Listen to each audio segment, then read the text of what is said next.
I've been seeing a lot of vaccine memes on the internet lately. I would just be browsing and bam, a meme comes out implying that unvaccinated kids will die at the age of 3. Honestly, it's quite hilarious. Let me share some with you right now.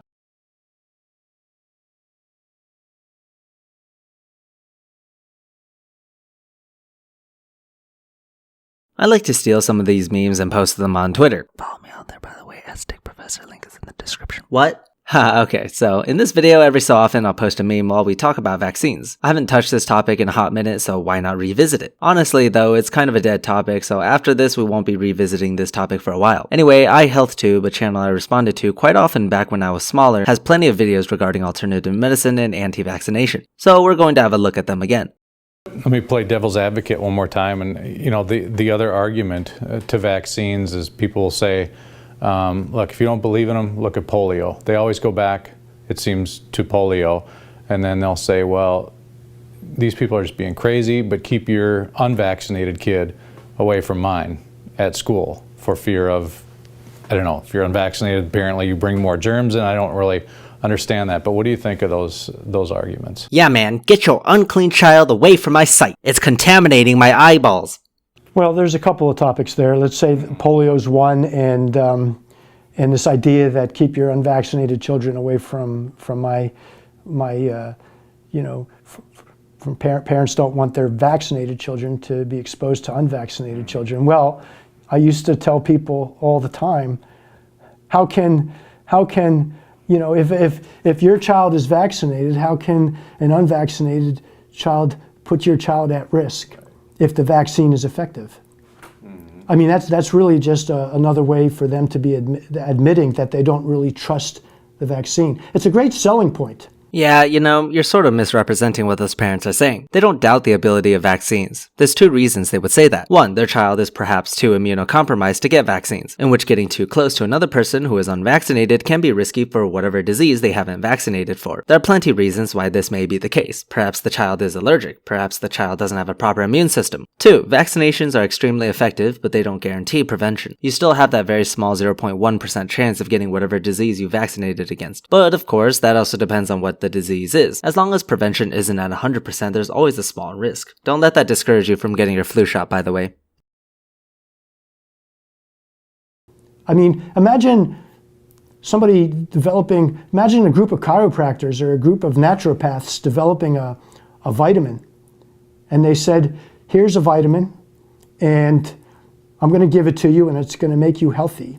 But if your neighbors don't also take it, to make them healthy, it's not going to work in you, okay? What a great selling point. It's an argument for mandatory vitamins, or for mandatory vaccines, or for a mandatory product. I get your mindset. I get how you could think that saying everyone needs to get vaccines is a cash grab. I really do. But that's just how vaccines work. They protect the population better the more people get it. It's just basic science. Because although the vast majority of people are able to get vaccines, there's a small number of individuals who cannot. People who are too old, people who are immunocompromised, people who have allergic reactions. There's always going to be someone out there that for one reason or another cannot receive a specific vaccine or vaccines in general. These people are rare, but they exist. As a result, they depend on the people around them to be vaccinated so they don't catch the disease themselves. This is called herd immunity. People healthy enough to receive vaccines protect those who cannot. But of course, the more people there are who don't receive their shots, the weaker herd immunity is, and the more likely for that particular pathogen to spread throughout a population. So if you or your kids are able to be vaccinated but choose not to, people are justified to be angry, because not only are you putting you or your kids at risk, you're also putting someone else at risk. While I can see how saying everyone needs to get vaccinated could appear to be some marketing scheme, it's simply not the case. People need to be vaccinated to strengthen this herd immunity. Who develops a product and wouldn't want a mandatory market with a great selling point like that? If only vaccines were profitable for the companies that produce them. If only.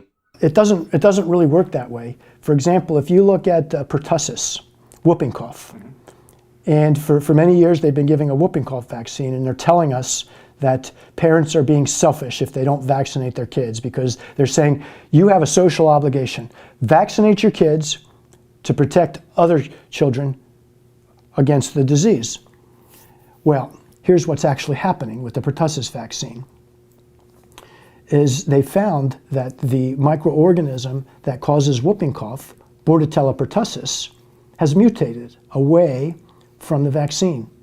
So the reason that pertussis or whooping cough is still occurring in society is not because there's too many people that are unvaccinated, but because the vaccine is no longer effective against the mutated strain.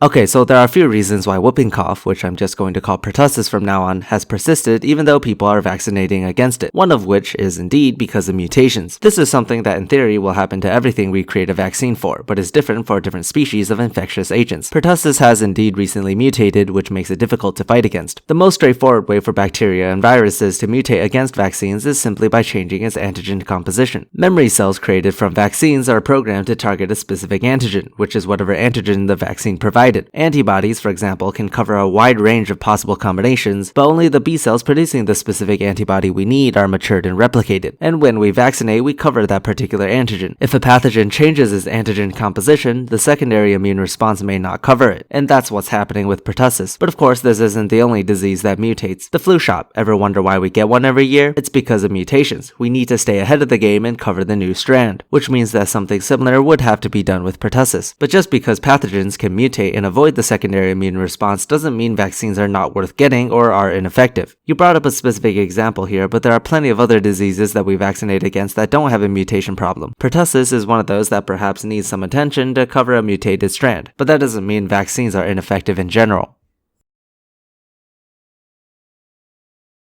And I give it an analogy. When the United States goes overseas and says we're going to go fight the Taliban, or we're going to fight some terrorist group, and they go into Afghanistan and they take them out. Okay, that's like a vaccine that keeps attacking. Every time you give a child a pertussis vaccine, you're attacking Bordetella pertussis. That's like the terrorist group, okay, causing harm. Well, what happens when the United States takes that terrorist group out? They create a vacuum, and another group comes in. That's sort of like what happens with the mutations, okay? It mutates away from what it was and becomes something different. I'm not sure why that analogy was necessary. It's not even that accurate in portraying the situation. On one hand, you have a bacteria that mutated, and in your analogy, you just brought in a different terrorist group than the first. Pertussis is still pertussis. That analogy would work if, say, you vaccinate against pertussis and then you get infected by hepatitis or something, in which case you should be vaccinated against that as well. But whatever, I'm not here to nitpick an analogy, even though I just did.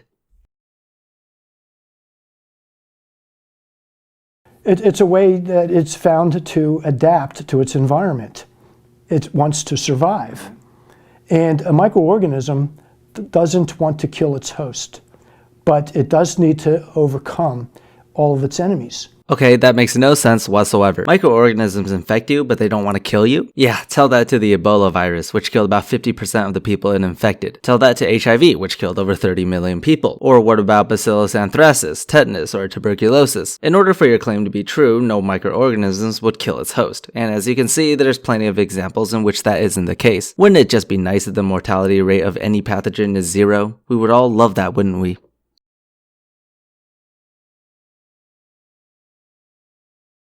And so it becomes more virulent. So the pertussis, the new strain of pertussis that's mutated away from the vaccine, it's now not only more prevalent, but it's more virulent. Okay, the toxin that it produces is 1.62 times the original toxin before the vaccine came along.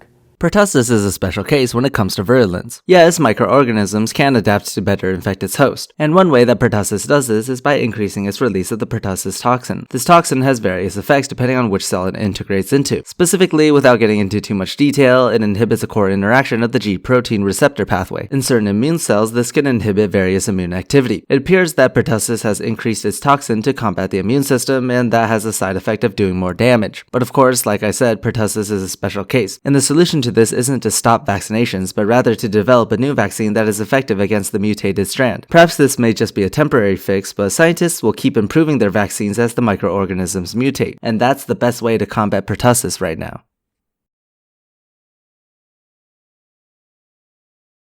And